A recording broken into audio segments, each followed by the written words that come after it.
2 more studying the Aiel way of fighting without weapons. Egwene might find that strange, but Nynaeve was all too aware of how helpless you could be when you could not channel. Still, Rand certainly should never find himself in that position. He had become a king, or something more, surrounded by Far Dar Esmai guards, ordering lords and ladies about. In fact, he spent so much time ordering them and chasing after them to make sure they did what he said, that he would not spare time for meals if the maidens did not bring him food wherever he was. For some reason, while that seemed to irk Egwene almost as much as it did Elaine, Amis looked distinctly amused, though her face went back to Aiel's stoniness once she saw Nynaeve notice. Yet another hour each day was given to a strange school he had founded, inviting not only scholars but craftsmen, from some fellow who made looking-glasses to a woman who had constructed some sort of huge crossbow with pulleys that could hurl a spear a mile. He had told no one his purpose there, except maybe Moiraine, but the only answer the Aes Sedai had given Egwene was that the urge to leave something behind was strong for everyone. Moiraine did not seem to care what Rand did. "What remains of the Shaido are retreating north," Amis said grimly, "and more slip across the Dragon Wall to them every day. But Rand al'Thor seems to have forgotten them. He is sending the spears south toward Tyr. Half are gone already. Ruark says he has not even told the chiefs why, and I do not think Ruark would lie to me. Moiraine stands closer to Rand al'Thor than any except Aviendha, yet she refuses to ask him." Shaking her head, she muttered, "Though in her defense I will say that even Aviendha has learned nothing." "The best way to keep a secret is to tell no one," Elaine told her, which earned her a hard stare. Amis was not far behind Bear when it came to stares that made you shift your feet. "We aren't going to reason it out here," Nynaeve said, fixing her gaze on Egwene. The other woman seemed uneasy. If there was any time to begin redressing the balance between them, it might as well be now. "What I want to know—" "You are quite right," Egwene cut in. "We are not in Shiriam's study, where we can lounge about and chatter. What have you to tell us? Are you still with Master Luca's menagerie?" Nynaeve's breath caught, questions flying right out of her head. There was so much to tell, and so much not to. She claimed she had followed Lanfear to the meeting between the Forsaken, and spoke only of seeing Moghedien spying. Not that she wanted to avoid telling how she had been handled by Moghedien. Not really. Not exactly. But Birgitte had not released them from their promise of secrecy. Of course, that meant not telling about Birgitte at all, that she was with them. It was awkward, knowing that Egwene knew Birgitte was helping them, and still having to keep pretending that Egwene knew nothing at all. But Nynaeve managed, despite stammering, when Egwene arched her eyebrows. The light be thanked, Elaine helped her present Samara as Galad and Massima's fault. Which it was, in truth. If either had simply sent to tell her about the ship, none of the rest would have followed. When she finished, with Salidar, Amis said quietly, "You are certain they will support the Karakarn?" "They must know the prophecies of the dragon as well as Elida," Elaine said. "The best way to oppose her is to attach themselves to Rand, and make it clear to the world that they intend to support him all the way to Tarmon Gai'don." Not the slightest quaver in her voice betrayed that she was not speaking of an absolute stranger. "Otherwise they are just rebels with no claim to legitimacy. They need him at least as much as he needs them." Amis nodded, but not as if she was ready to agree yet. "I think I remember Massima," Egwene said. "Hollow eyes and a sour mouth?" Nynaeve nodded. "I can hardly imagine him as any sort of prophet, but I can see him starting a riot or a war. I'm sure Galad only did what he thought was best." Egwene's cheeks colored slightly. Even the memory of Galad's face could do that. "Rand will want to know about Massima, and Salidar, if I can make him stand still long enough to listen." "I want to know how it happens that you are both here," Amis said. She listened to the explanation and turned the plaque over in her hand once Nynaeve fished it out. Having the ter'angreal touched by someone else while she was using it made Nynaeve's skin crawl. I believe you are less here than Elaine, the wise one said finally. When a dream walker enters the world of dreams in her sleep, only a tiny bit of her remains with her body, just enough to keep her body alive. If she puts herself into a shallow sleep where she can be here and also speak to those around her in the waking world, she looks as you do to one who is here fully. Perhaps it is the same. I do not know that I like it. Any woman who can channel being able to enter Tel'aran'rhiod, even in this state. She returned the ter'angreal to Nynaeve. Heaving a sigh of relief, Nynaeve hastily tucked the plaque away again. Her stomach was still fluttering. If you have told everything, Amis paused while Nynaeve and Elaine hurriedly said that they had. The woman's blue eyes were incredibly penetrating. Then we must go. I will admit there is more to be gained from these meetings than I first supposed, but I have much to do yet tonight. She glanced at Egwene, and they vanished as one. Nynaeve and Elaine did not hesitate. Around them, the great red stone columns changed in a blink to a small, dark-paneled room, its furnishings few, plain, and sturdy. Nynaeve's anger had been wavering, and with it her hold on saidar, but the Mistress of Novice's study firmed both. Stubbornly defiant indeed. She hoped that Shiriam was in Salidar. It would be a pleasure to face her on an equal footing. Still, she could have wished to be somewhere else. Elaine was peering into the mirror with its flaking gilt frame, nonchalantly adjusting her hair with her hands. Only she had no need to use her hands here. She did not like being in this room either. Why had Egwene suggested meeting here? Elida's study might not be the most comfortable place to be, but it was better than this. A moment later, Egwene was there, on the other side of the broad table, eyes icy and hands on her hips as if she was the room's rightful occupant. Before Nynaeve could open her mouth, Egwene said, "Have you two brainless flap-tongues become witless ninnies? If I ask you to keep something to yourselves, do you immediately tell the first person you meet? Did it never occur to you that you don't have to tell everyone everything? I thought you two were good at keeping secrets." Nynaeve's cheeks grew warmer. At least she could not possibly be as scarlet as Elaine. Egwene was not quite finished. "As for how I did it, I can't teach you. You have to be a dream walker. If you can touch somebody's dreams with the ring, I don't know how. And I doubt you can with that other thing. Try to keep your mind on what you're doing. Salidar may be nothing like you expect. Now, I also have things to do tonight. At least try to keep your wits about you." And she was gone so suddenly, the last word almost seemed to come from empty air. Embarrassment ate at Nynaeve's anger. She had nearly burst out with it after Egwene asked her not to. And Birgitte.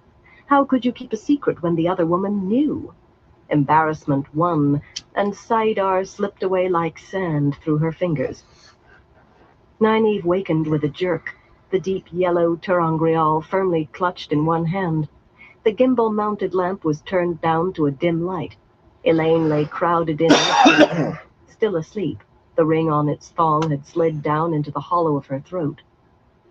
Muttering to herself, Nynaeve clambered over the other woman to put away the plaque, then poured a little water into the wash basin to bathe her face and neck. The water was lukewarm, but it felt cool. In the shadowy light, she thought the mirror said she was still blushing. So much for redressing the balance. If only they had met anywhere else. If only she had not flapped her tongue like a brainless girl. It would have gone better if she had been using the ring, instead of being a wraith as far as the other woman was concerned. It was all Tom and Jualin's fault, and Uno's. If they had not made her angry... No, it was Nearez's fault. She took the pitcher in both hands and washed her mouth. It was only the taste of sleep she was trying to get rid of. Nothing like boiled catfern and powdered maven's leaf. Nothing at all. When she turned from the washstand, Elaine was just sitting up, untying the leather cord that held the ring. "I saw you losing saidar, so I went by Elida's study, but I didn't think I should stay long in case you worried. I didn't learn anything, except that Shamiran is to be arrested and reduced to accepted." She got up and tucked the ring into the box. "They can do that? Demote an Aes Sedai? I don't know. I think Elida is doing anything she wants. Egwene shouldn't wear those Aiel clothes. They're not very becoming. Nynaeve let out the breath she had been holding. Obviously, Elaine wanted to ignore what Egwene had said. Nynaeve was willing to let her. No, they certainly aren't. Climbing onto the bed, she scrunched over against the wall. They took turns sleeping on the outside. I did not even have a chance to send a message to Rand. Elaine got in after, and the lamp winked out. The small windows let in only dribbles of moonlight. And one to Avienda. If she is taking care of him for me, then she ought to take care of him. He isn't a horse, Elaine. You don't own him. I never said I did. How will you feel if Lan takes up with some Cairhienin woman? Don't be silly. Go to sleep. Nynaeve burrowed fiercely into her small pillow. Perhaps she should have sent word to Lan. All those noble women, Tyrant as well as Cairhienin, feeding a man honey instead of telling him the truth. He had better not forget who he belonged to now. Below Boanda, woods closed in tightly on both sides of the river, unbroken tangles of trees and vines. Villages and farms vanished. The Eldar might as well have run through wilderness 1,000 miles from human habitation. 5 days out of Samara, early afternoon found River Serpent anchored in the middle of a bend in the river, while the ship's one boat ferried the remaining passengers to a beach of cracked dry mud, bordered by low forested hills. Even the tall willows and deep-rooted oaks showed some brown leaves. There was no need to give the man that necklace, Nynaeve said on the shore, watching the rowboat approach, crowded with 4 oarsmen, Juilin, and the last 5 Shienarans. She hoped she had not been gullible. Neras had showed her his map of this stretch of the river, pointing out the mark for Salidar 2 miles from the water, but nothing else indicated there had ever been a village anywhere near here. The forest wall was quite unbroken. What I paid him was quite enough. Not to cover his cargo, Elaine replied. Just because he's a smuggler doesn't mean we have a right to take it from him. Nynaeve wondered whether she had been talking to Juilin. Probably not. It was just the law again. Besides, yellow opals are gaudy, especially in that setting. Anyway, it was worth it just to see his face. Elaine giggled abruptly. He looked at me this time. Nynaeve tried not to, but she could not help giggling too. Tom was up near the trees, trying to amuse Marigan's 2 boys by juggling colored balls produced from his sleeves. Jarl and Sieve stared at him silently, hardly blinking, and held on to each other. Nynaeve had not really been surprised when Marigan and Nicola asked to accompany her. Nicola might be watching Tom and laughing delightedly now, but she would have spent every moment at Nynaeve's side had the latter allowed it. Arena wanting to come had been something of a shock, though. She was sitting off by herself on a fallen log watching Brigitte, who was stringing her bow. All 3 women might be in for a shock when they discovered what was in Salidar. At least Nicola would find her sanctuary, and Marigan might even have a chance to dispense herbs, if there were not too many yellows about. Nynaeve, have you thought about how we're going to be received? Nynaeve looked at Elaine in astonishment. They had crossed half the world, or near enough, and defeated the Black Ajah twice. Well, they'd had help in Tyr, but Tanchico had been all their doing. They brought news of Elida and the tower she was willing to bet no one in Salidar had. And most importantly, they could help these sisters make contact with Rand. Elaine, I won't say they will greet us as heroes, but it wouldn't surprise me if they kissed us before today is done. Rand alone would be worth that. 2 of the barefoot sailors leaped out to hold the rowboat against the current, and Juilin and the Shienarans splashed ashore as the sailors scrambled back aboard. On River Serpent, men were already hauling in the anchor. Clear us a path, Uno, Nynaeve said. I mean to be there before dark. From the look of the forest, all vines and dusty undergrowth, 2 miles might take that long, if Neras had not managed to gull her. That worried her more than anything else. Chapter 50. To teach and learn. Some 4 hours later, the sweat running down Nynaeve's face had very little to do with unseasonable heat, and she was wondering whether it might not have been better if Neras had gulled them, or refused to carry them beyond Boanda. Late afternoon sunlight slanted sharply through windows with mostly cracked panes. Clutching her skirts in blended irritation and unease, she tried to avoid looking at the 6 Aes Sedai grouped around one of the sturdy tables near the wall. Their mouths moved silently as they conferred behind a screen of saidar. Elaine had her chin high, her hands folded calmly at her waist, but a tightness about her eyes and the corners of her mouth spoiled her regal air. Nynaeve was not sure she wanted to know what the Aes Sedai were saying. One stunning blow after another had knocked all her high expectations into a daze. One more shock and she thought she might scream, and she did not know whether from fury or pure hysteria. Very nearly everything except their clothes was laid out on that table, from Birgitta's silver arrow in front of stout Morvrin, to the 3 ter'angreal before Shiriam, to the gilded coffers in front of dark-eyed Mirel. Not one of the women looked pleased. Carlinia's face might have been carved from snow. Even motherly Anaya wore a stern mask, and Beonin's look of constant wide-eyed startlement had a distinctly annoyed cast. Annoyed and something more. Sometimes Beonin made as if to touch the white cloth spread neatly over the Quendiar seal, but her hand always stopped and retreated. Nynaeve's eyes jerked away from the cloth. She knew exactly when things had begun to go wrong. The warders who surrounded them in the woods had been proper, if cool, once she made Uno and the Shinarans put up their swords anyway. And Min's warm greetings had been all laughter and hugs. But the Aes Sedai and others in the streets, caught up in their own errands, had scurried along with hardly a glance for the party being escorted in. Salidar was quite crowded, with armed men drilling in nearly every open space. The first person aside from the warders and Min to pay any attention to them at all had been the lean brown sister they were taken to, in what had once been the common room of this inn. She and Elaine had told the story they had agreed on to Phaedrin Sedai, or tried to. 5 minutes into it, they were left standing, with strict orders not to move a foot or speak a word, even to each other. 10 more minutes staring at one another in confusion, while all around them accepted and white-clad novices, warders and servants and soldiers bustled between tables where Aes Sedai pored over papers and briskly handed out orders. And then they had been hustled before Shiriam and the others so quickly, Nynaeve did not think her shoes had touched the floor twice.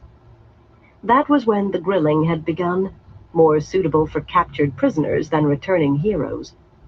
Nynaeve dabbed at the perspiration on her face, but as soon as she tucked the handkerchief back up her sleeve, her hands returned to their grip on her skirts.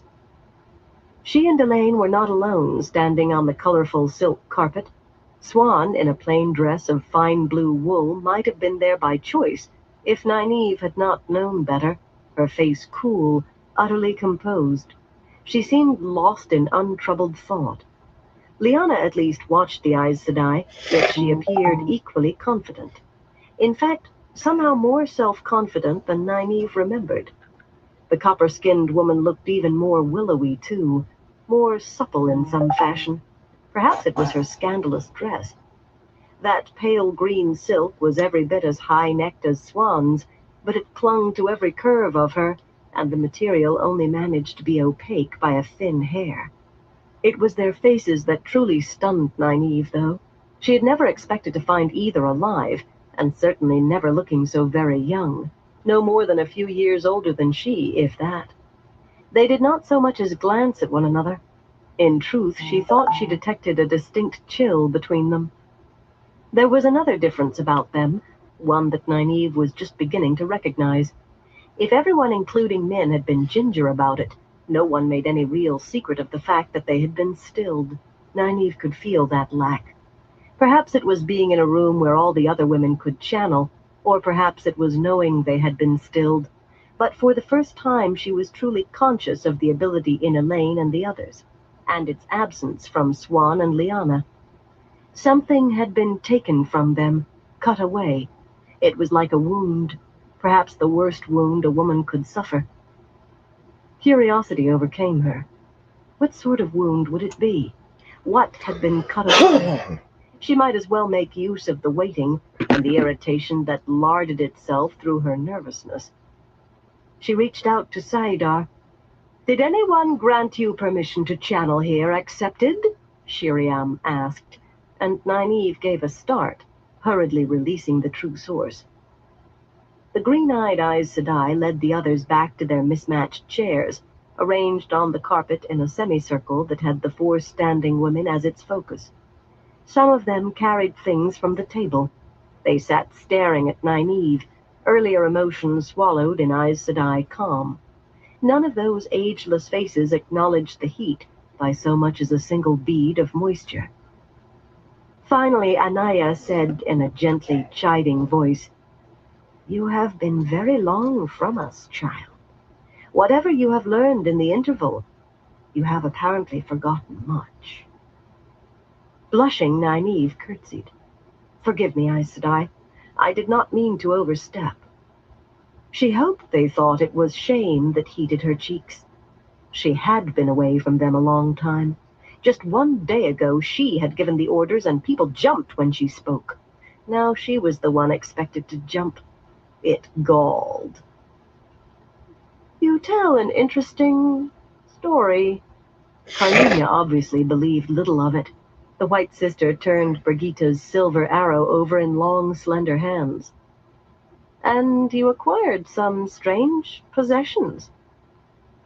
"The Tanarch Amathera gave us many gifts, Aes Sedai," Elaine said. "She seemed to think we saved her throne." Even delivered in a perfectly level voice, that speech was a walk on thin ice. Nynaeve was not the only one irritated by their fall from freedom. Carlinia's smooth face tightened. "You come with disturbing news," Shiriam said. "And some disturbing things." Her slightly tilted eyes wandered to the table, to the silvery eidam, and returned firmly to Elaine and Nynaeve. Since learning what it was for, most of the Aes Sedai had treated it like a live red adder. Most had. "If the thing does what these children claim," Morvryn said absently, "we need to study it. And if Elaine really believes she can make a ter'angreal..." The brown sister shook her head.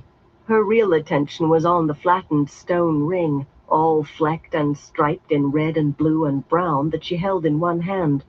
The other 2 ter'angreal lay on her broad lap.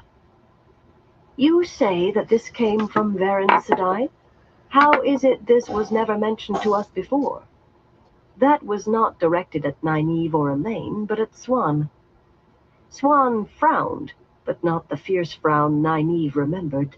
It held a touch of diffidence, as if she knew she was speaking to her superiors, and so did her voice. That was another change Nynaeve could hardly believe. "Varen never told me of it. I would very much like to ask her a few questions." "And I have questions about this." Mirel's olive face darkened as she unfolded a familiar paper. Why had they ever kept that? And read aloud. "What the bearer does is done at my order and by my authority. Obey and keep silent at my command. Siuan Sanshé, Watcher of the Seals, Flame of Tarvalon, the Amyrlin seat." She crumpled the paper and its seal in her fist. Hardly something to be handed out to accept it. "At the time, I did not know who I could trust," Siuan said smoothly. The 6 Aes Sedai stared at her.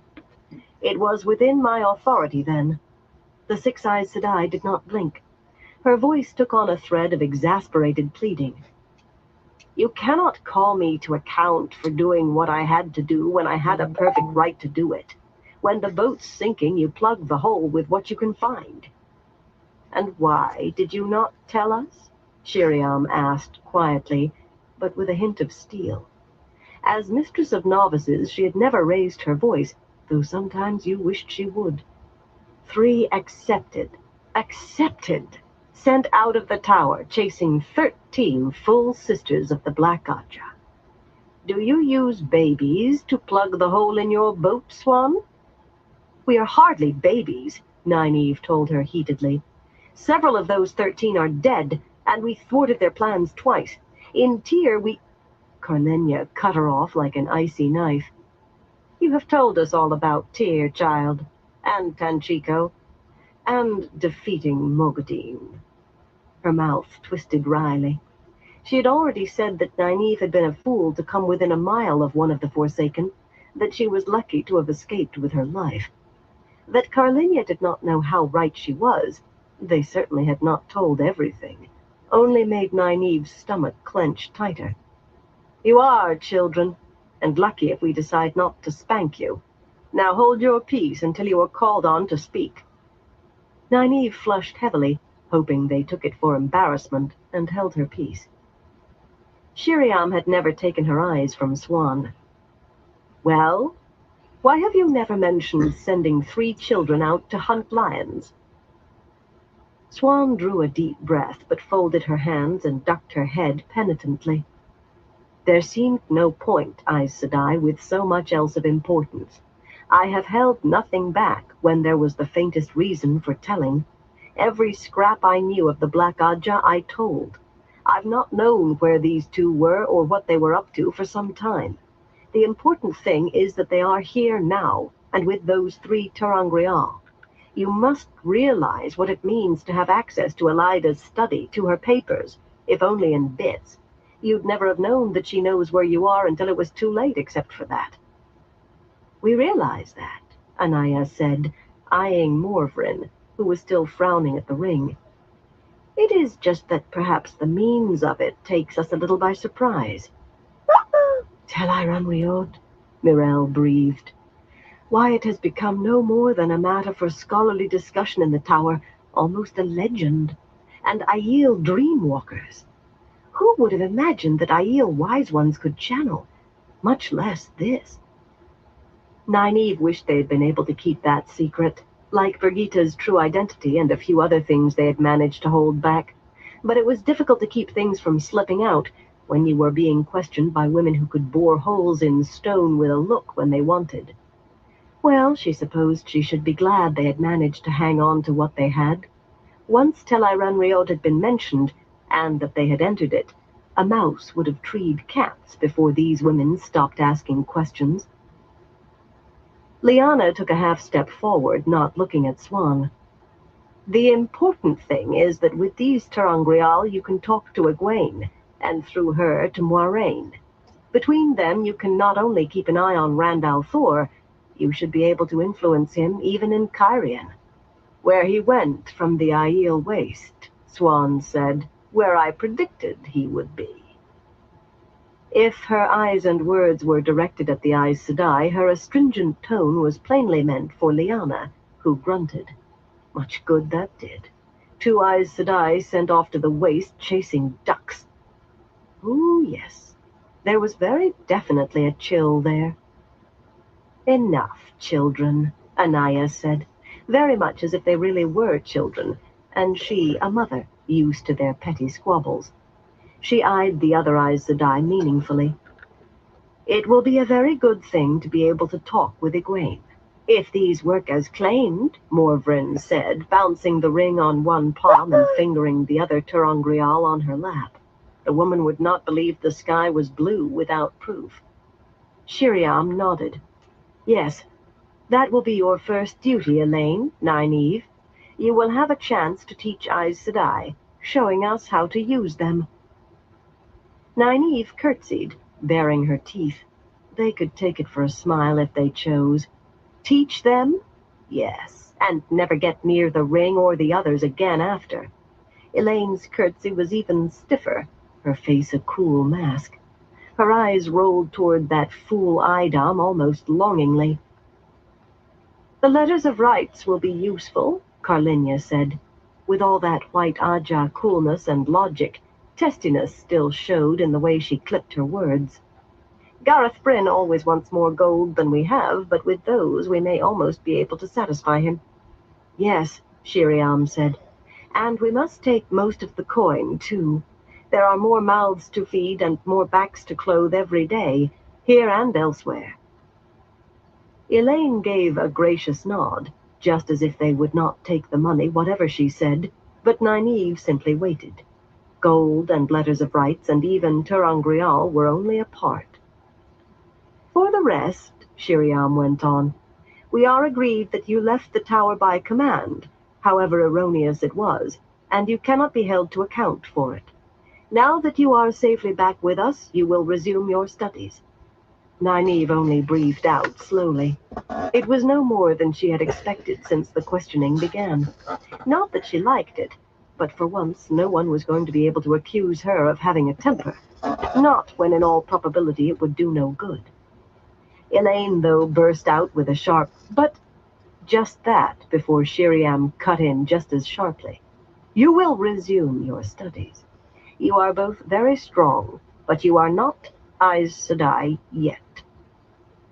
Those green eyes held them until she was sure they had taken it, and then she spoke again, her voice milder. Milder, but still firm. You are returned to us, and if Salidar is not the White Tower, you may still consider it so. From what you have told us in the last hour, there is considerably more you have yet to tell. Nynaeve's breath caught, but Shiriam's eyes slid back to the Eidam. A pity you did not bring the Shanshan woman with you. That you really should have done. For some reason, Elaine blushed bright red and looked angry at the same time. For herself, Nynaeve was only relieved it was the Shanshan the woman meant. But accepted cannot be called to account for not thinking as Aes Sedai, Shiriam went on. Swan and Lyanna will have many questions for you. You will cooperate with them and answer to the best of your abilities.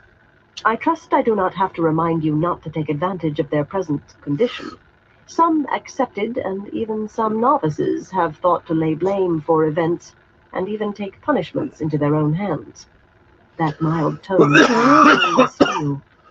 Those you are now extremely sorry for themselves. Need I say more? Nynaeve was no more hasty than Elaine to let her know she did not, which was to say they both almost stammered in their haste to get it out. Nynaeve had not thought of assigning blame. To her thinking, Aes Sedai were all to blame, but she did not want Shiriam angry with her. Realizing that fact drove the truth home bitterly. The days of freedom certainly were gone. Good. Now you may take the jewels the Panarch gave you and the arrow. When there is time, you must tell me why she made you a gift like that, and go. One of the other accepted will find you places to sleep. Proper dresses may be hard to come by, but they will be found. I expect you to put your adventures behind you, and fit smoothly back into your proper place. Plain although unspoken was the promise that if they did not fit back in smoothly, they would be smoothed until they did. Shiriam gave a satisfied nod when she saw they understood. Beonin had not said a word since the shield of Saidar was lowered, but as Nynaeve and Elaine made their curtsies, the Grey Sister rose and strode to the table where their things were laid out.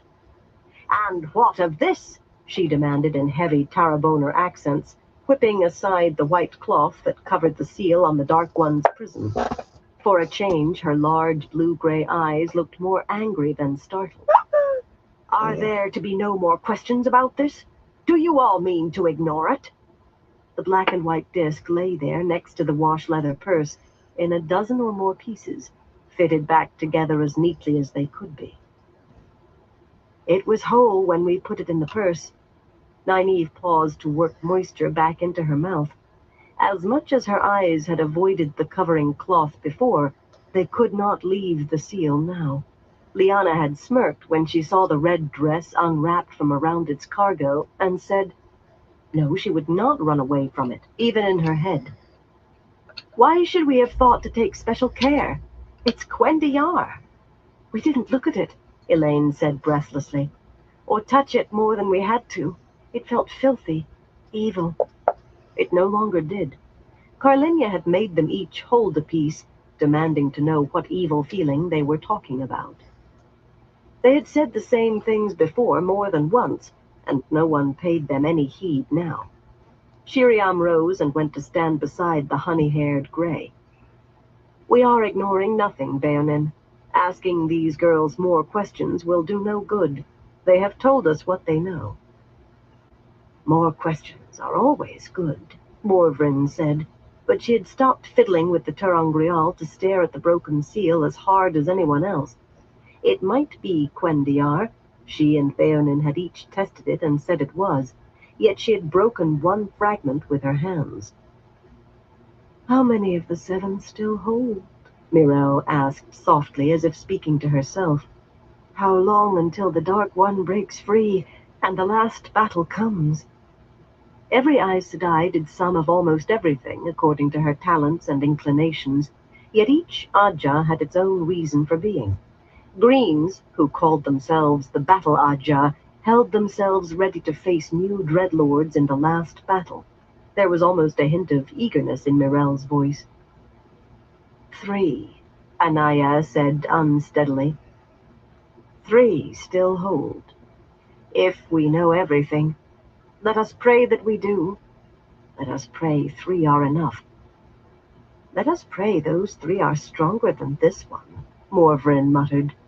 Quendiar cannot be broken so, not and be Quendiar. It cannot. We will discuss this in due course, Shiriam said, after more immediate matters that we can do something about. Taking the cloth from Beonin, she covered the broken seal once more. Swan, Liana, we have reached a decision concerning... She stopped short as she turned and saw Elaine and Nynaeve. Were you not told to go?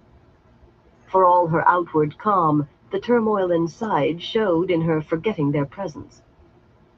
Nynaeve was more than ready to drop another curtsy, blurt a hurried "By your leave, Aes Sedai," and scurry for the door.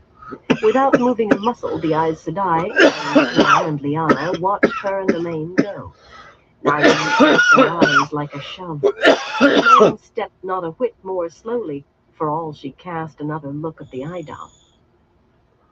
Once Nynaeve had the door closed and could lean back against its unpainted wood, clutching the gilded coffer to her breasts, she took her first comfortable breath, or so it seemed, since entering the old stone inn. She did not want to think about the broken seal. Another broken seal. She would not. Those women could shear sheep with their eyes. She could almost look forward to watching their first meeting with the wise ones, if she was not likely to be squarely in the middle. It had been more than difficult when she first went to the tower, learning to do as she was told by others, to bend her neck. After long months when she gave the orders, well, once she had consulted Elaine, usually, she did not know how she was going to learn to pull wool and scratch gravel all over again. The common room, with its ill-patched plaster ceiling and cold stone fireplaces near was the same beehive it had been when she first entered. No one gave her more than a glance now, and she gave them less. A small crowd awaited her and Elaine. Tom and Julian, on a rough bench against the flaking plaster wall, had their heads together with Uno, who was squatting in front of them, long sword hilt rising over his shoulder. Arena and Nicola, both staring amazed at everything and trying not to show it, occupied another bench with Marigan, who was watching Brigitte attempt to amuse Jarl and Sieve by awkwardly juggling 3 of Tom's colored wooden balls. Kneeling behind the boys, Min was tickling them, whispering in their ears, but they only clung to each other, silently staring with those 2 big eyes. Only 2 others in the entire room were not scurrying about. 2 of Mirel's 3 warders happened to be leaning against the wall in conversation a few paces beyond the benches, just this side of the door back to the kitchen corridor. Croy Macon, a yellow-haired young splinter of stone from Andor with a fine profile, and Avar Hachami, hawk-nosed and square-chinned, and a thick, gray-streaked mustache like down-curved horns. No one would call Hachami handsome even before his dark-eyed stare made them swallow. They were not looking at Uno or Tom or anyone else, of course. It was only happenstance that they alone had nothing to do and had chosen just that spot to do it. Of course. Brigitte dropped one of the balls when she saw Nynaeve and Elaine. "What did you tell them?" she asked quietly, barely glancing at the silver arrow in Elaine's hand. The quiver hung at her belt, but her bow was propped against the wall. Moving closer, Nynaeve carefully did not look toward Macon and Hachami. Just as carefully, she lowered her voice and was sparing with emphasis. We told them everything they asked for. Elaine touched Brigitta's arm. They know you are a good friend who has helped us. You are welcome to stay here, just the same as Arena and Nicola and Marigan. Only when some of Brigitta's tension melted did Nynaeve realize how much had been there. The blue-eyed woman scooped up the fallen yellow ball and smoothly tossed all three back to Tom, who snagged them with one hand and made them vanish in a single motion. She wore the faintest of relieved grins. I can't tell you how glad I am to see the pair of you, Min said for at least the fourth or fifth time. Her hair was longer than it had been, though still a dark cap around her head, and she looked different in some other way that Nynaeve could not put a finger on. Surprisingly, freshly embroidered flowers climbed the lapels of her coat. She had always worn quite plain clothes before. A friendly face is rare around here. Her eyes flickered just a fraction toward the two warders. We have to settle down alone and have a long talk. I can't wait to hear what you've been up to since you left Tar Valon. Or to tell what she had been up to as well, else Nynaeve missed her guess. I would like very much to talk to you, too, Elaine said, quite seriously. Min looked at her, then sighed and nodded, not as eager as a moment before. Tom and Julian and Uno came up behind Brigitta and Min, their faces set in that way men took on when they meant to say things they thought a woman might not like to hear. Before they could open their mouths, though, a curly-haired woman in an accepteds dress pushed between Julian and Uno, glowering at them, and planted herself in front of Nynaeve. Faelane's dress, with its 7 bands of color at the hem for the Ajas, was not quite as white as it should have been, and her dark face wore a scowl. I'm surprised to see you here, Wilder. I thought you'd gone running back to your village, and our fine daughter heir to her mother. Are you still souring milk for a hobby, Faelane? Elaine asked. Nynaeve kept her face pleasant. Just barely. Twice in the tower, Faelane had been set to teach her something. To put her in her place was her own opinion. Even when teacher and pupil were both accepted, the teacher had the status of Aes Sedai so long as the lesson lasted, and Faelane took full advantage. The curly-haired woman had spent 8 years as a novice, and 5 more as accepted. She was not best pleased that Nynaeve had never had to be a novice at all, or that Elaine had worn pure white for less than a year. 2 lessons from Faelane and 2 trips to Shiriam's study for Nynaeve, for stubbornness, temper, a list as long as her arm. She made her voice light. I heard Swan and Lyanna have been badly treated by someone. I think Shiriam means to make an example to end it once and for all. She kept her eyes steady on the other woman's, and Faelane's widened in alarm. I've done nothing since Shiriam... Faelane's mouth snapped shut, and her face colored heavily. Min hid her mouth behind her hand, and Faelane jerked her head around, studying the other women, from Brigitta to Marigan. She motioned brusquely to Nicola and Arena. You two will do, I suppose. Come with me. Now. No dawdling. They rose slowly, Arena staring warily, and Nicola with fingers fretting at the waist of her dress. Elaine stepped between them and Faelane before Nynaeve could, chin high and eyes imperious blue ice. What do you want with them? I am obeying Shiriam Sedai's orders, Faelane replied. I myself think they are too old for first testing, but I obey orders. A sister accompanies Lord Bryn's recruiting parties, testing women even as old as Nynaeve. Her sudden smile could have come from a viper. Shall I inform Shiriam Sedai that you disapprove, Elaine? Shall I tell her you won't let your retainers be tested? Elaine's chin came down somewhat during that, but of course she could not simply back down. She needed a diversion. Nynaeve touched Faelane's shoulder. Have they found many? In spite of herself, the woman's head turned, and when she glanced back, Elaine was soothing Arena and Nicola, explaining that they would not be hurt or forced into anything. Nynaeve would not have gone so far.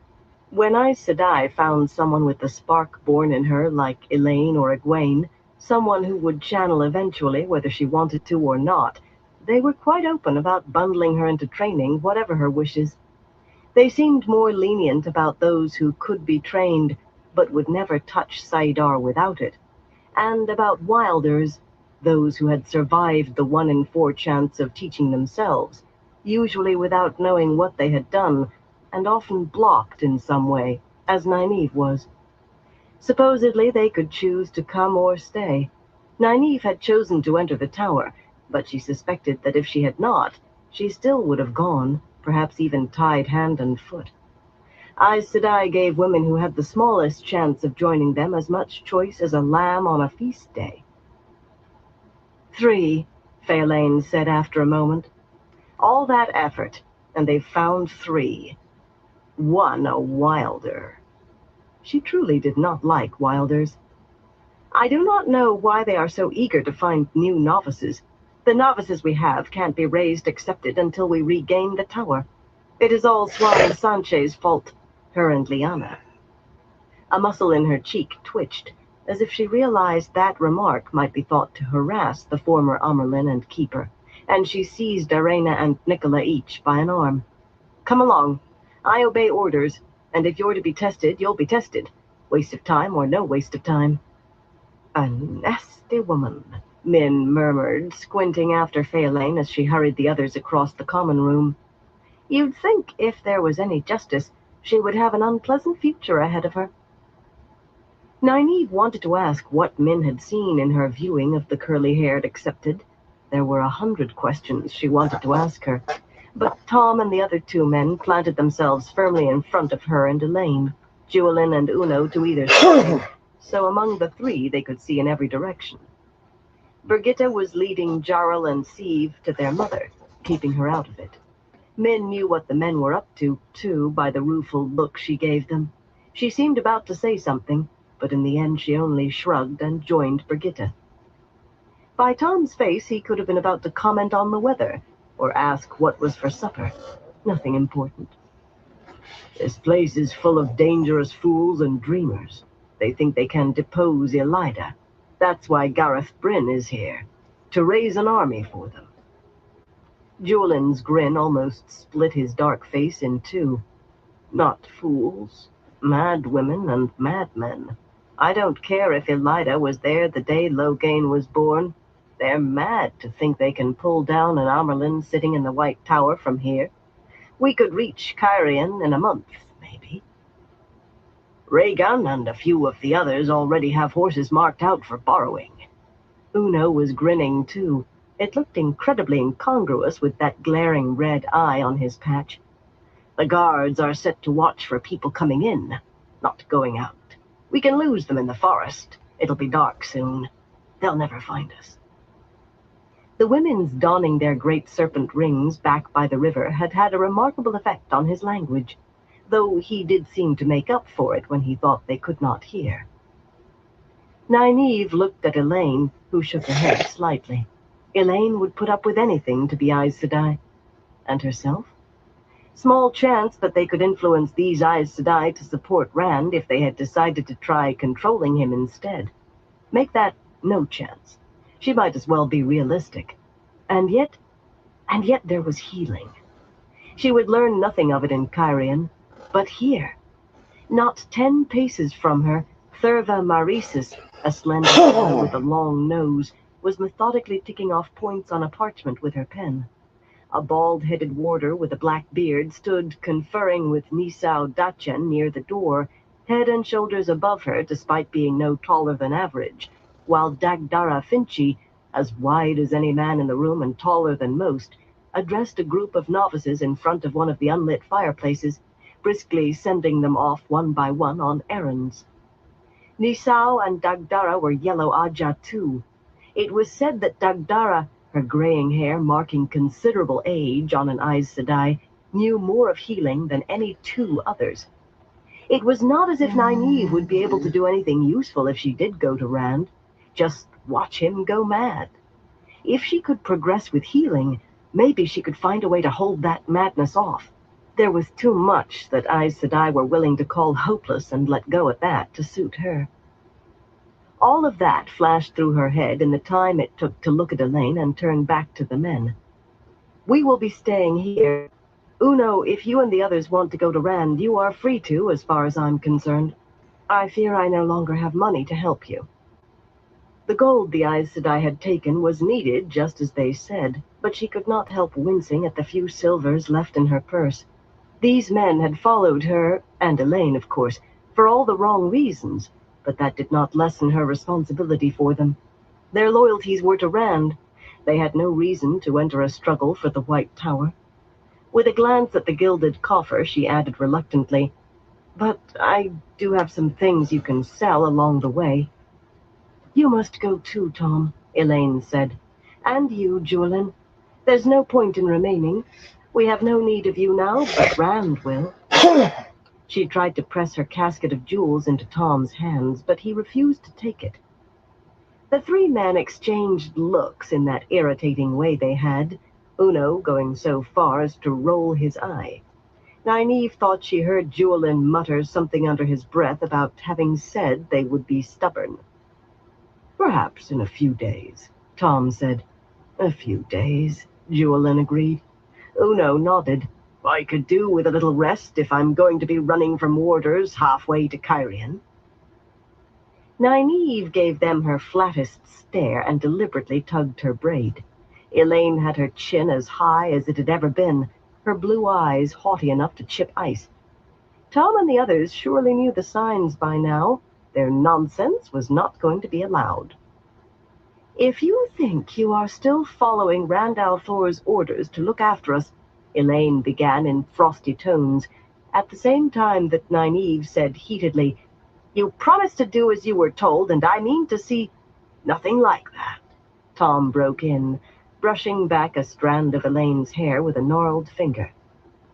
"Nothing at all like. Can't an old man with a limp want a little rest?" "To tell the truth," Juilin said, "I am just staying because Tom owes me money. Dice." "Do you expect us to steal 20 horses from warders like falling out of bed?" Uno growled. He seemed to have forgotten just offering to do exactly that. Elaine stared, at a loss for words, and Nynaeve was having difficulty finding them herself. How far they had fallen. Not so much as a shifted foot in the three of them. The trouble was that she was torn. She had determined to send them away. She had, and not because she didn't want them around, watching her curtsy and scrape right and left. Not at all. Yet with almost nothing in Salidar as she had expected, she had to admit, however reluctantly, that it would be comforting to know she and Elaine had more than Brigitte to depend on. Not that she would take up the offer of escape, of course, if that was what it should be called. Not under any circumstances. Their presence would just be comforting. Certainly not that she would let them know that. She would not have to, since they were going whatever they thought. Rand could find use for them, very probably, and they would only get in the way here. Except... The unpainted door opened, and Swan stalked out, followed by Lyanna.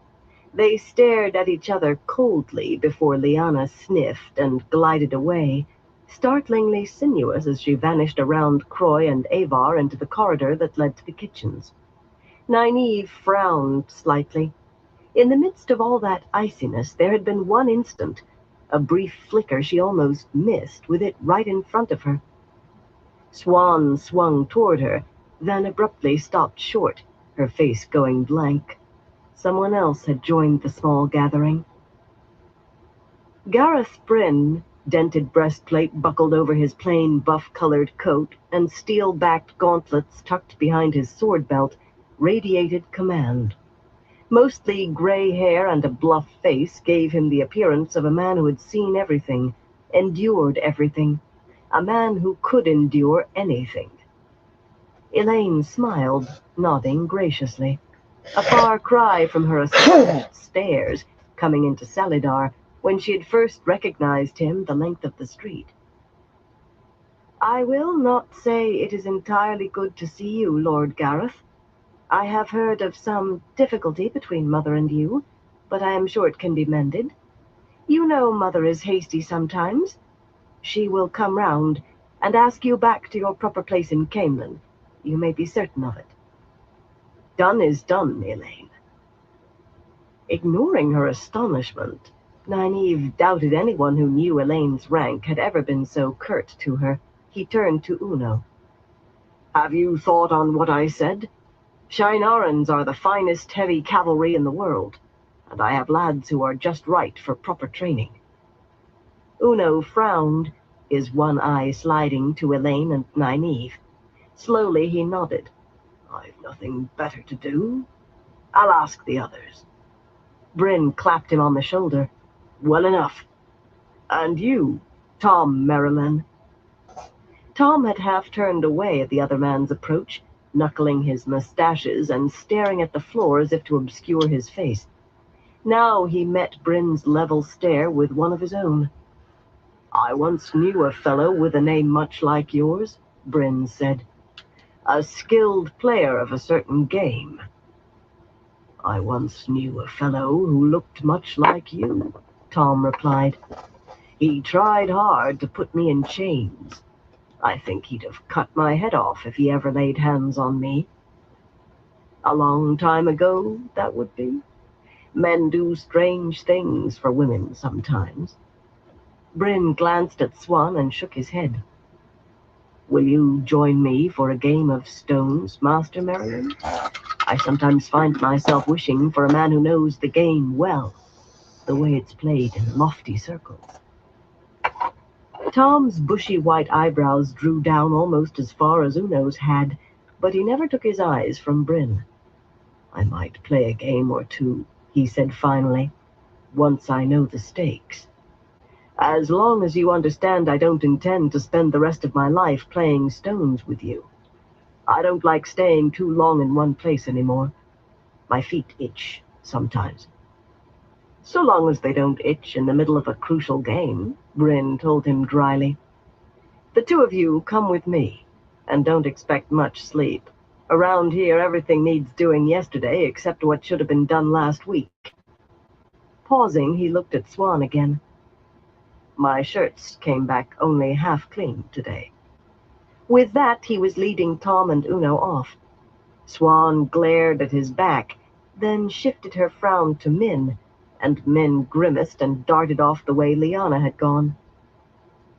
Nynaeve did not understand that last exchange at all, and the nerve of those men, thinking they could talk over her head, or under her nose, or whatever, without her understanding every word. Enough of them, anyway. A good thing he has no need for a thief-catcher, Juilin said, eyeing Swan sideways and plainly uncomfortable. He had not gotten over the shock of learning her name.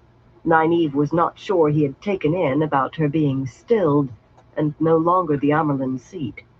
He certainly shifted his feet for her. This way I can sit and talk.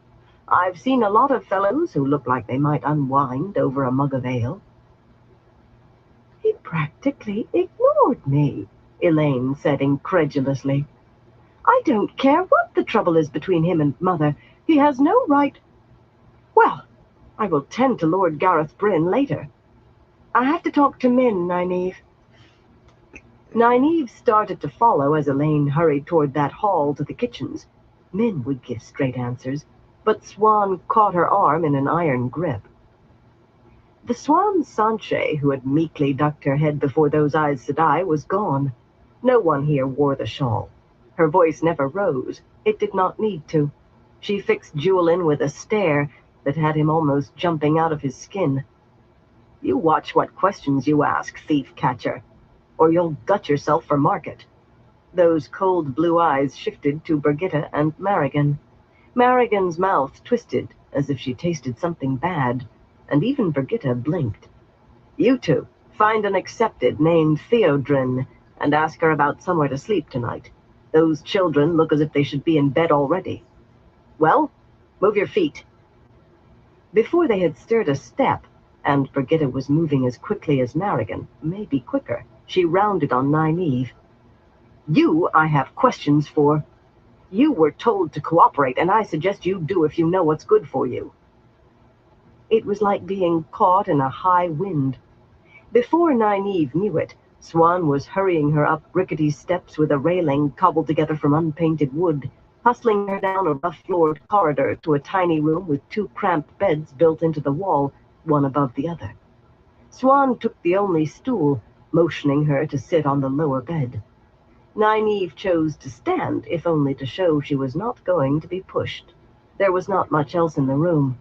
A washstand with a brick propping up one leg held a chipped pitcher and basin. A few dresses hung from pegs, and what appeared to be a pallet lay rolled up in one corner.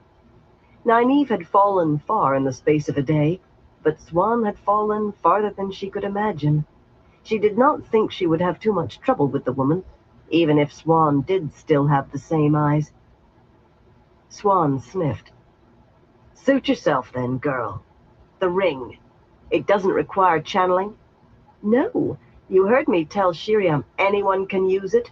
A woman who can't channel? A man? Possibly a man." Terangriana did not need the power usually worked for men or women. For any woman, yes. "Then you are going to teach me to use it." Nynaeve raised one eyebrow.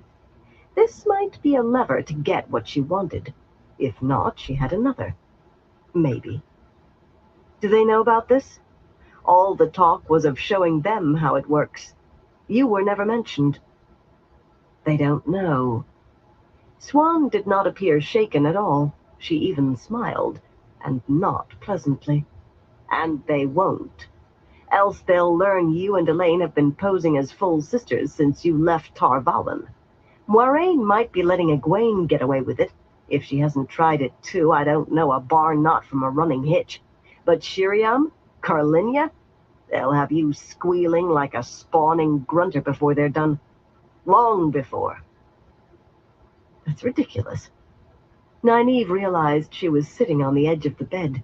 She did not remember sitting down. Tom and Juilin would hold their tongues. No one else knew. She had to talk to Elaine. "We haven't pretended anything of the sort." "Don't lie to me, girl. If I needed confirmation, your eyes gave it. Your stomach is turning somersaults, isn't it?" "It most certainly was." "Of course not. If I teach you anything, it's because I want to." She was not going to let this woman bully her. The last vestige of pity winked out. "If I do, I want something in return. To study you and Lyanna. I want to know if Stilling can be healed." "It can't," Swan said flatly. "Now, anything short of death should be." "Should be isn't is, girl. Lyanna and I were promised we would be left alone. Speak to Faelane or Imara if you want to know what happens to anyone who molests us. They weren't the first or the worst, but they cried the longest." Her other lever, near panic, had driven it right out of her head, if it existed. One glance. What would Shiriam say if she knew you and Lyanna weren't ready to tear out each other's hair at all? Swan just looked at her. "They think you're tamed, don't they? The more you snap at anybody who can't snap back, the more they take it for proof when you leap to obey every time an Aes Sedai coughs. Was a little cringing all it took to make them forget the two of you had worked hand in hand for years? Or did you convince them Stilling had changed everything about you, not just your face? When they find out you've been scheming behind their backs, manipulating them, you'll howl louder than any grunter. Whatever that is." Not so much as a blink. Swan was not going to lose her temper and let any admissions slip out. Yet there had been something in that brief look. Nynaeve was sure of it. "I want to study you and Lyanna whenever I want. And Loghain." Perhaps she could learn something there as well. Men were different. It would be like looking at the problem from another angle. Not that she would heal him, even if she discovered how. Rand's channeling was necessary. She was not about to loose another man on the world who could wield the power. If not, then you can forget about the ring and Tel'aran'rhiod. Rhiod. What was Siuan after there? Probably just to revisit something that at least seemed like being Aes Sedai. Nynaeve stamped firmly on momentarily rekindled pity. And if you make any claims about us pretending to be Aes Sedai, then I'll have no choice but to tell about you and Lyanna. Elayne and I might be uncomfortable until the truth comes out, but it will. And the truth will make you weep as long as Faolain and Imara together. Silence stretched. How did the other woman manage to look so cool? Nynaeve had always thought it had to do with being Aes Sedai. Her lips felt dry, the only part of her that did. If she was wrong, if Siuan was willing to put it to the test, she knew who would be weeping. Finally, Siuan muttered, "I hope Moiraine has managed to keep Egwene's backbone more supple than this." Nynaeve did not understand, but she hardly had time to consider it. The next instant, the other woman was leaning forward, hand outstretched. "You keep my secrets, and I will keep yours. Teach me the ring, and you can study stilling and gentling to your heart's content." Nynaeve barely managed to hold in a relieved sigh as she clasped the offered hand. She had done it. For the first time in what seemed forever, someone had tried to bully her and failed. She almost felt ready to face Moghedien. Almost. Elayne caught up with Min just outside the back door of the inn and fell in beside her. Min had what looked like 2 or 3 white shirts wadded under one arm. The sun sat on the treetops, and in the fading light the stable yard had the soft look of dirt not long turned, with a huge stump that might have belonged to an oak right in the middle. The thatch-roofed stone stable had no doors, allowing a good look at men moving among filled stalls. Surprisingly, Lyanna was talking to a large man on the edge of the stable's shadow. Roughly dressed, he looked a blacksmith, or a brawler. What was surprising was how close Lyanna stood, head tilted as she stared up at him. And then she actually patted his cheek before turning away and hurrying back to the inn. The big man stared after her a moment, then melted into the shadows. "Don't ask me what she's up to," Min said. "Strange people come to see Siuan or her, and some of the men well, you saw." Elayne did not really care what Lyanna did, but now that she had Min alone, she did not know how to bring up what she wanted. "What are you doing?" "Laundry," Min muttered, shifting the shirts irritably. "I can't tell you how good it is to see Siuan the mouse for once. She doesn't know whether the eagle is going to eat her or make her a pet, but she has the same choice she gives everybody else. None." Elayne quickened her pace to keep up as they crossed the stable yard. Whatever that was about, it gave no opening. "Did you know what Tom was going to suggest? We are staying." "I told them you would. Not a viewing." Min's step slowed again as they started between the stable and a crumbling stone wall, down a dim alley of brush stubble and trampled weeds. "I just didn't think you would give up the chance to study again. You were always eager. Nynaeve, too, even if she won't admit it. I wish I'd been wrong. I'd go with you. At least She muttered something furious-sounding under her breath. "Those 3 you brought with you are trouble, and that is a viewing." There it was, the crack she needed. But instead of asking what she had intended, she said, "You mean Marigan and Nicola and Arena? How can they be trouble?" Only a fool passed over what Min saw. "I don't know exactly. I only caught glimpses of Aura, and just out of the corner of my eye.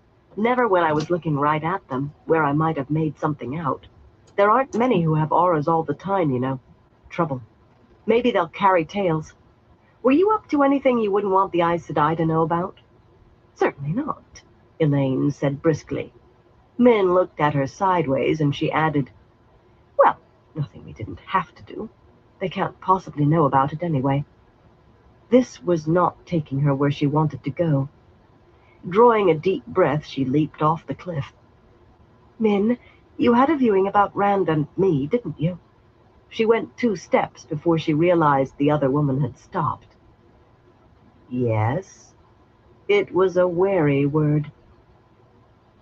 You saw that we were going to fall in love. Not exactly. I saw you'd fall in love with him. I don't know what he feels for you, only that he's tied to you some way. Elaine's mouth tightened. That was about what she had expected, but not what she wanted to hear. Wish and want trip the feet, but is makes the path smoother. That was what Leanie said. You had to deal with what was, not what you wished was. And you saw there would be someone else. Someone I'd have to share him with. 2, Min said hoarsely. 2 others. And I'm one. Mouth already open for the next question. For a moment, Elaine could only stare. You, she got out at last. Min bristled. Yes, me. Do you think I can't fall in love? I didn't want to, but I did, and that's that. She stalked past Elaine down the alleyway, and this time Elaine was slower to catch up.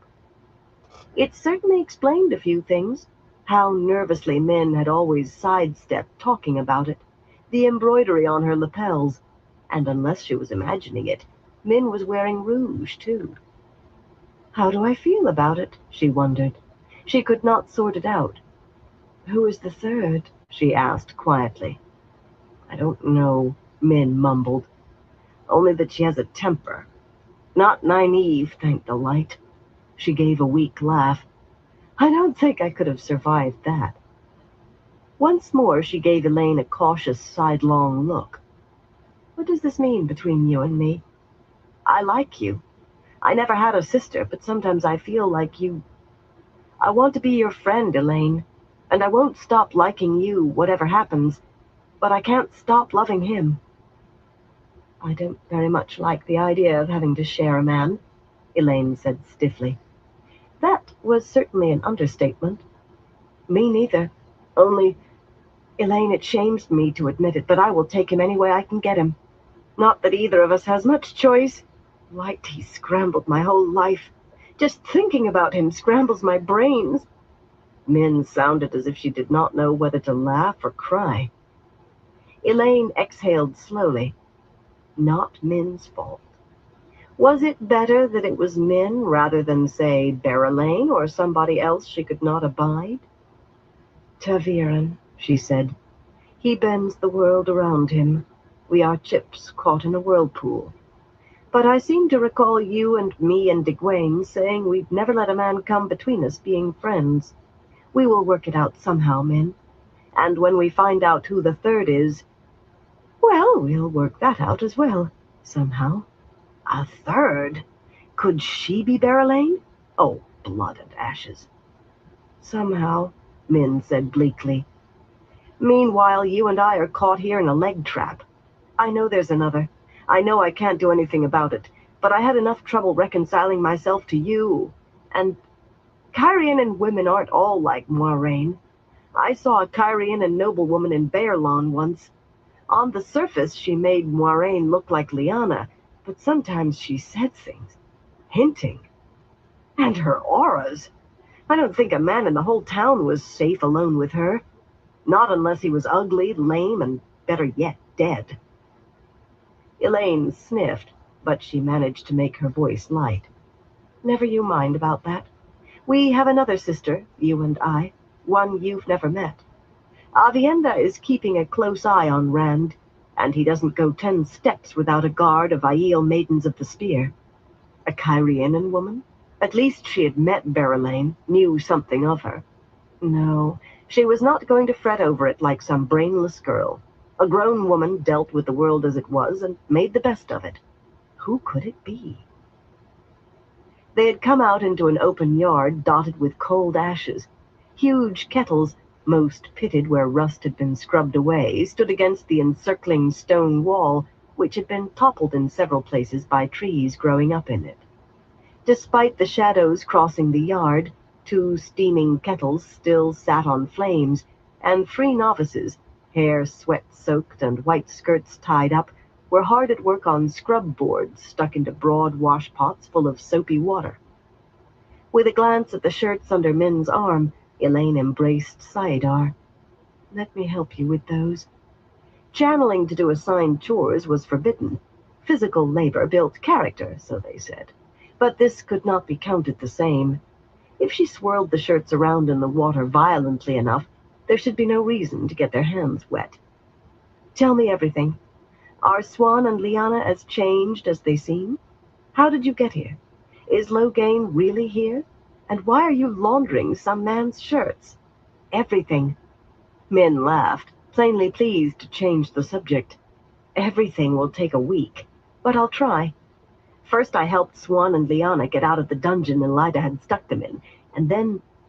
Making appropriate sounds of amazement, Elaine channeled air to lift one of the boiling kettles clear of its flames. She hardly noticed the novice's incredulous stares. She was used to her own strength now, and it rarely occurred to her that she did things without thinking that some full Aes Sedai could not do at all. Who was the third woman? Aviendha had better be keeping a close eye on him. Chapter 51. News comes to Cairhien. A thin thread of blue smoke rising from the plain, short-stemmed pipe clenched in his teeth. Rand rested one hand on the balcony's stone railing and looked into the garden below. Sharp shadows were lengthening. The sun was a red ball falling through a cloudless sky.